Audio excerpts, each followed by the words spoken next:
PET physical education teacher, जिसे हम शारीरिक शिक्षक या पीटीआई भी कहते हैं। अगर आप फिजिकल टीचर बनना चाहते हैं तो ये वीडियो आप ही के लिए है। फिजिकल टीचर एक ऐसा व्यक्ति होता है जो विद्यार्थियों को अनुशासन सिखाने के साथ साथ उनका बेहतर तरीके से मार्गदर्शन भी करता है।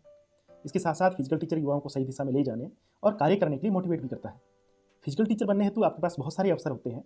आप केंद्रीय विद्यालय में फिजिकल टीचर बन सकते हैं, आप नवोदय रेजिडेंशियल विद्यालय में जो है फिजिकल टीचर बन सकते हैं। इसके साथ साथ आप अपने राज्य में या पड़ोसी राज्य में स्टेट स्कूल्स में जो है वो बतौर फिजिकल टीचर नियुक्ति पा सकते हैं। फिजिकल टीचर्स 3 प्रकार के होते हैं। ग्रेड 3 जिनकी सैलरी प्राइमरी टीचर के समकक्ष होती है, ग्रेड 2 जिनकी सैलरी टीजीटी टीचर के समकक्ष होती है, और फिजिकल टीचर ग्रेड 1 जिनकी सैलरी पीजीटी टीचर के समकक्ष जो है वो होती है। आज हम इस वीडियो में फिजिकल टीचर के संबंध में A to Z संपूर्ण जानकारी प्राप्त करने वाले हैं। इस वीडियो को पूरा देखने के बाद इससे संबंधित अन्य वीडियो को देखने की आपको आवश्यकता जो है वो नहीं रहेगी। इस वीडियो में हम जानेंगे कि फिजिकल टीचर बनने हेतु हमारे पास एजुकेशन क्वालिफिकेशन क्या होनी चाहिए, इस हेतु एज लिमिट यानी आयु सीमा क्या होनी चाहिए, इसका पेपर पैटर्न क्या होता है, फिजिकल टीचर का सिलेक्शन प्रोसेस जो है क्या होता है, यानी फिजिकल टीचर की जो चयन प्रक्रिया क्या होती है। एवं हम यह भी बताएंगे कि आपको बतौर फिजिकल टीचर नियुक्त होने पर जो स्टार्टिंग सैलरी कितनी मिलती है। तो आइए वीडियो को शुरू करते हैं।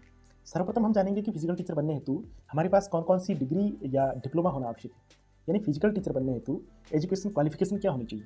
अगर आप फिजिकल टीचर ग्रेड 3 जो है बनना चाहते हैं या फिजिकल टीचर ग्रेड 3 में जो आवेदन करना चाहते हैं तो एनसीटी द्वारा मान्यता प्राप्त उपयुक्त में से एक शैक्षणिक योग्यता आपके पास जो है वो होना आवश्यक है। बीपीएड पहली कंडीशन है, BPEd bachelor of physical education. Second condition है DPEd diploma in physical education. Third condition है सीपीएड यानी सर्टिफिकेट इन फिजिकल एजुकेशन। इन 3 में से एक डिग्री या डिप्लोमा आपके पास होना आवश्यक है। अगर आपके पास एक डिग्री या डिप्लोमा अगर आपके पास है तो आप फिजिकल टीचर ग्रेड 3 में आवेदन जो है वो कर सकते हैं। अगर आप फिजिकल टीचर ग्रेड 2 जो टीजीटी टीचर के समकक्ष होता है के लिए आवेदन करना चाहते हैं तो आपके पास एनसीटी द्वारा मान्यता प्राप्त बीपीएड यानी bachelor of physical education degree होना अति आवश्यक है। एवं अगर आप फिजिकल टीचर ग्रेड 1 जो पीजीटी टीचर के समकक्ष होता है, स्कूल लेक्चरर के समकक्ष होता है, में आवेदन करना चाहते हैं तो आपके पास एनसीटी द्वारा मान्यता प्राप्त MPEd master of physical education degree जो है होना अति आवश्यक है। अगर आपके पास एमपीएड डिग्री है तो आप ग्रेड 1 जो है फिजिकल टीचर में आवेदन कर सकते हैं। अगर आप एजुकेशन क्वालिफिकेशन यानी शैक्षणिक योग्यता पूरी कर रही है तो आगे बात एज लिमिट यानी आयु सीमा की करते हैं। एज लिमिट सामान्यतः जो 35 वर्ष तक का अभ्यर्थी फिजिकल टीचर हेतु जो आवेदन कर सकता है, तथा ऊपरी आयु सीमा में ओबीसी, एससी, एसटी, दिव्यांग या अन्य कैटेगरी जो भी है जिसमें रिजर्वेशन के अनुसार जो है छूट का प्रावधान भी किया गया है। एज लिमिट अलग अलग राज्यों में अलग अलग स्टेट में जो है अलग अलग भी हो सकती है। उस रिक्रूटमेंट को आप जो है एक बार जरूर चेक कर लें। बात अगर फिजिकल टीचर की पेपर पैटर्न एवं चयन प्रक्रिया की करें तो केंद्रीय विद्यालय, नवोदय विद्यालय, स्टेट स्कूल्स की जो चयन प्रक्रिया में कुछ भिन्नताएं भी देखने को मिलती है। हम केंद्रीय विद्यालय, नवोदय विद्यालय और स्टेट स्कूल्स की चयन प्रक्रिया को विस्तृत रूप से जानेंगे। सर्वप्रथम हम बात करते हैं केंद्रीय विद्यालय की। केंद्रीय विद्यालय में फिजिकल टीचर्स बनने हेतु आपको जो है 3 चरणों से गुजरना होता है। पहला होता है रिटन एग्जाम जो 150 अंक का होता है एवं 150 ऑब्जेक्टिव टाइप के क्वेश्चन जो है रिटन एग्जाम में पूछे जाते हैं। अगर आप रिटन एग्जाम क्वालिफाई कर लेते हैं तो आपको इंटरव्यू के लिए बुलाया जाता है। इंटरव्यू 60 अंक का होता है और इंटरव्यू के बाद फाइनल मेरिट बनती है। फाइनल मेरिट रिटन एग्जाम एवं इंटरव्यू के आधार पर बनती है, जिसका अनुपात 85-15 का रहता है। अगर आप फाइनल मेरिट में सेलेक्ट हो जाते हैं, चयनित हो जाते हैं तो आपको बतौर जो है फिजिकल टीचर केंद्रीय विद्यालय में नियुक्ति जो है वो दी जाती है। इसी प्रकार अगर बात नवोदय विद्यालय की करें, नवोदय रेजिडेंशियल विद्यालय में फिजिकल टीचर बनने हेतु भी आपको रिटन एग्जाम और इंटरव्यू से गुजरना होगा।